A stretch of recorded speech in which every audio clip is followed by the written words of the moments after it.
General Antonio Luna ay nag-aral ng medisina sa Universidad ng Barcelona sa Espanya at ng chemistry sa Universidad ng Paris sa Pransya. Patuloy siya sa pagpapalakas ng hukbong Pilipino sa pamamagitan ng pag-organisa ng mga sundalo at pagpapahusay ng kanilang disiplina at taktika. Pinangunahan ni General Antonio Luna ang pagbubuti ng mga armas at kakamitan ng mga Pilipinong sundalo upang maging mas maayos ang kanilang paghahanda sa laban.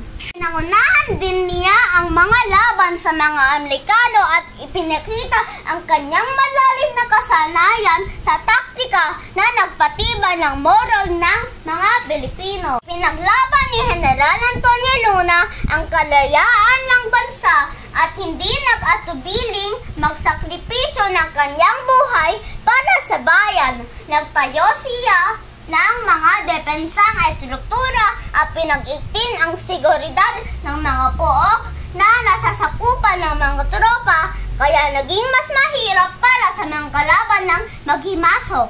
Ang makasaysalang linya mula kay General Antonio Luna, ang bayaning hindi matapang sa laban ay hindi karapat-dapat maging leader ng isang malayang bansa. Lagahan ng mga nagawa ng ating mga bayani sa kalukuyan ay nagbigay sila ng matibay na halimbawa na pagmamahal sa bayan.